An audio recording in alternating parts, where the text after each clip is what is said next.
दिन हम आपका देखा रहे हैं ना, हम जब थाने में बैठे ना तो आपका देखा रहे, यहाँ पे हमको लगा जमानत कराया हुई, तो ये बता रहे 104 जमानत हुई है। तो अगर चल के कोई भी कांड होगा तो 151 का जो चालान कराया है उसके ऊपर भी आता है ना ये चीज, आप पता कर लीजिएगा वकील से। लेकिन ये भी तो जानकारी करना पड़ेगा कि जमानत इनकी कैसे हुई, कौन कराया है। नहीं नहीं, वो चीजें तो ठीक है, इसलिए हम बता रहे थोड़ा और पै गया तो समय।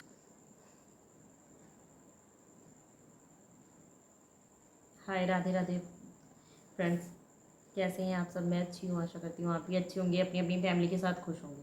बुरे लोग, बुरा समय आपसे दूर, बहुत दूर रहे।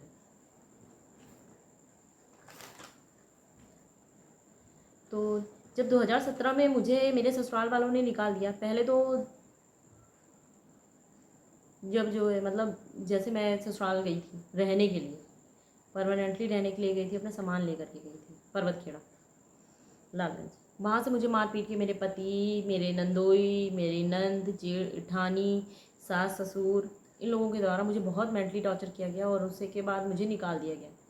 मैं रायबरेली के आनंद नगर में एक किराए के कमरे पे रहती थी। किराए का कमरा ले लिया मैंने, क्योंकि मैं बार बार मायके नहीं जाना चाहती थी, तो मैंने किराए का कमरा ले लिया और वहाँ पे रहती थी। तो पर्वत खेड़ा में बहुत से लोगों को ये पता होगा कि उनको कि सानू मायके में जाके रह रही थी। तो पहले मैं मायके में नहीं रह रही थी, 2017-18 से कुछ टाइम तक मैं किराए के कमरे में भी रही हूँ, काफ़ी दिन तक। तो जो है मैं किराए के कमरे पे रह रही थी और वहाँ पे रह के अपने बच्चे को पढ़ा रही थी। मेरा बच्चा पढ़ रहा था। माँ के ऊपर कितनी भी मुसीबत आए पर वो अपने बच्चे का फ्यूचर नहीं बर्बाद कर सकती है। अगर बाप निकम्मा निकल जाए तो उसमें माँ अपने बच्चे का साथ किसी भी स्थिति में नहीं छोड़ती है, कुछ भी हो जाए, परिस्थितियाँ कुछ भी हो, औरत अपने बच्चे के फ्यूचर से खिलवाड़ नहीं करती है। यही चीज़ मैं भी कर रही थी। मैंने अपने बच्चे का 3rd में एडमिशन कराया और मैं उसे पढ़ाने लगी वहाँ पर। मेरे ऊपर चाहे जो बीते, मुझे टॉर्चर किया गया हो मेंटली, फिजिकली। वहाँ पे भी हम माँ बेटे आनंद नगर में, रैबली में किराए के कमरे पे रह रहे थे। वहाँ पे भी मेरे ससुराल वालों को चैन नहीं था। मेरे पति आए दिन मेरे नंदोइयों को भेज भेज के, जो दिनेश हैं रघुनाथगंज के, वो ये वही दिनेश हैं जिनको मेरा रेप करने के लिए मेरी सास ने बुलाया था, जिनकी वजह से मुझे पॉइजन खाना पड़ा था। ये वही दिनेश है। ये आनंद नगर के कमरे में हर तीसरे दिन, दूसरे दिन, चौथे दिन आ करके अपना टॉर्चर करने लगे मुझे कि कमरा खाली कर दो। तो मैंने कहा मैं क्यों कमरा खाली कर दूँ? तो उनका था यही बोलना कि रविशंकर के पैसे इसमें लग रहे हैं, मतलब अगर तुम किराए के कमरे में रह रही हो तो रविशंकर को इसका पे करना पड़ रहा है, रविशंकर की पेमेंट से ही ये जाएगा, तो वो क्यों पे करे? तो मैंने कहा जब मैं उनकी बीवी हूँ, ये उसका बच्चा है, आपने पर्वत खेड़ा में नहीं रहने दिया, अब मैं रायबली में आकर के रह रही हूँ, अपने मम्मी पापा से अलग रह रही हूँ, ना मैं ससुराल जा रही हूँ, ना मैं मायके जा रही हूँ, तो जो है मैं आखिरकार जो है अलग क्यों नहीं रह सकती? और रविशंकर अगर फौज की नौकरी कर रहे हैं तो मुझे और मेरा बच्चे का खर्चा क्यों नहीं उठा सकते? मतलब आप ससुराल में भी नहीं रहने दोगे, मैं अलग कमरा लेके रह रही हूँ, वहाँ पे आप ये बोल रहे हो कि नहीं रविशंकर के पैसे से खर्च कर रही हो, मतलब किराए के कमरे में रह रही हो, तो इस तरीके नहीं होगा। रोज़ रोज़ मुझे टॉर्चर किया जाने लगा। मतलब हर तीसरे चौथे दिन मेरे नंदोई, ये दिनेश और जो है रजोले, ये लोग आ करके डेली का इनका था, मतलब हर दूसरे तीसरे दिन, क्योंकि वहाँ से आनंद नगर पास पड़ता था, वहाँ से आ करके ये लोग हर दूसरे तीसरे दिन मुझे परेशान करने लगी। घर खाली करो, सामान दो, सामान हमें लेके जाना है पर्वत खेड़ा। तो मुझे बहुत टॉर्चर हो रहा था। एक अकेली औरत के लिए आप समझ सकते हैं कि बच्चे को भी पालना, उसको संभालना, और इतना मेंटली टॉर्चर। उसके ऊपर अभी कुछ दिनों पहले ही उसका मिसकैरेज हुआ हो और उसी के घर वालों ने ससुराल में उसे उसके रेप के लिए लोगों को बुलाया हो, तो एक औरत समझ सकती है कि ये सब चीज़ें क्या होती, कि वो मरते मरते बची है औरत अभी, जिसने अपनी इज्जत बचाने के लिए पॉइजन खाया, वो मरते मरते बची है और फिर भी उसे शांति से जिए न नहीं दे रहे लोग, जीने नहीं दे रहे। फिर मैं तंग आ गई। फिर मैंने यही बोला, मैंने कहा अगर आपको है तो ठीक है, आप ले जाइए, सामान खाली करके आपको उठा के ले जाना है, फिर मैं पुलिस कंप्लेन कर देती हूँ। कि जो है मेरे को ऐसे ऐसे मेंटली टॉर्चर किया जा रहा है,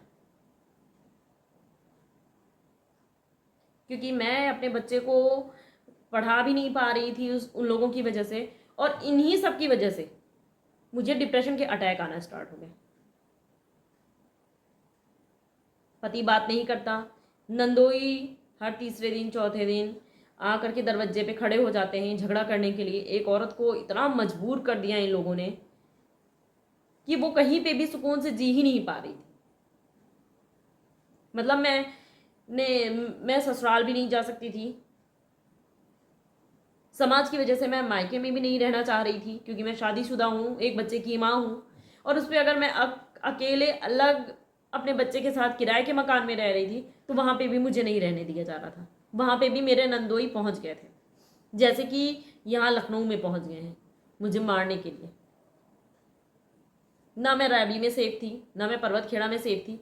और यहाँ पे भी 10 दिसंबर को रात में 8:45 मेरे नंदोई दिनेश यहाँ पे भी पहुँच गए, लखनऊ में। लालगंज पर्वत खेड़ा से दिनेश लखनऊ भी आ गए।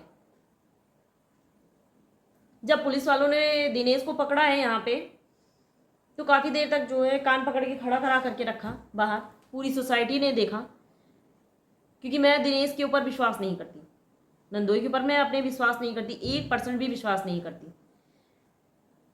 तो जब मैंने पुलिस कंप्लेन कर दी, जब मैंने देखा कि जो है मेरा नंदोई मेरे पति का जीजा आ रखा है दिनेश, तो मुझे वो सारा टाइम ना 2017 का पूरा मेरी आंखों के सामने घूमने लगा। मैंने कहा ये लोग आए, कहीं ऐसा ना हो कि मैं अपने बच्चे को खो दूं, इसलिए मैंने जल्दी से पुलिस कंप्लेन की। पुलिस आई, 8:45 के लगभग पुलिस आ गई थी। फिर मैंने उनको बताया कि ऐसी ऐसी बात है, सब कुछ। उनके दिनेश के साथ एक और आदमी था, उसे मैं नहीं पहचानती हूँ, और दिनेश के साथ मेरे हस्बैंड भी थे, जिन्होंने मेरे ऊपर 9 दिसंबर को अटैक किया था। पुलिस रात में दिनेश को तो पुलिस ने भगा दिया था यहाँ से, क्योंकि ये दिनेश ने ये बोला था कि मैं जो है जमानत लेने के लिए आया हूँ, बट रियलिटी ये नहीं थी। दिनेश की खुद की रिकॉर्डिंग है, उन्होंने भाई से बात की थी, तो उसमें रिकॉर्डिंग में उन्होंने बोला है कि जमानत मैंने नहीं ली है, तो इसका मतलब वो मेरे मर्डर के पर्पज से आए थे। मैं रिकॉर्डिंग भी लगा रही हूँ, आप सुन लीजिएगा। नहीं, उस दिन हम आपका देखा रहे ना, हम जब थाने में बैठे ना तो आपका देखा रहे, आप हम लगा जमानत कराया हुई, तो ये बता रहे कि 151 का जमानत हुई है। तो अगर चल के कोई भी कांड होगा तो 151 का जो चालान कराया है उसके ऊपर भी आता है ना ये चीज, आप पता कर लीजिएगा चीज से। लेकिन ये भी तो जानकारी करना पड़ेगा कि जमानत इनकी कैसे हुई, कौन कराया है। नहीं, वो चीज तो ठीक है, इसलिए हम बता रहे कि थोड़ा और बैठ गया तो रिकॉर्डिंग आपने सुन ली होगी, अब आपको समझ में आ गया होगा कि नहीं क्या चीज़ है। मतलब पुलिस वालों के सामने तो दिनेश ने ये बोला कि मैं जमानत लेने के लिए आया था, रात हो गई इस वजह से मैं घर आ गया हूँ, बट रिकॉर्डिंग में दिनेश साफ साफ अपने मुंह से ये बोल रहे हैं कि जमानत किसने ली है मुझे नहीं पता, तो तुम पता करो जाके जमानत किसने ली है।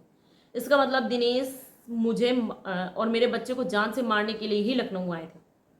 इन लोगों ने प्लानिंग कर रखी है कि सानू को और प्रियांशु को मार देंगे, और उसके बाद जो भी सानू के नाम पे प्रॉपर्टी है वो सिस्टर को, बहनों को, चंदा को, इनको चली जाएगी।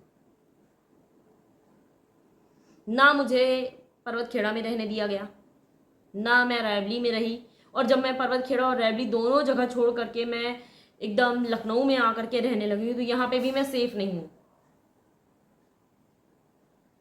10 दिसंबर को रात में दिनेश पकड़े तो गए थे, पर ये दिनेश को पुलिस वालों ने भगा दिया था, सिर्फ मेरे हस्बैंड को अरेस्ट करके लेके गए थे साथ में।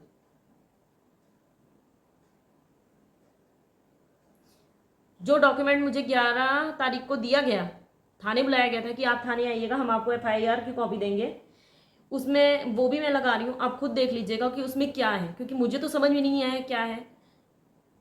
फिलहाल वो FIR तो बिल्कुल नहीं थी।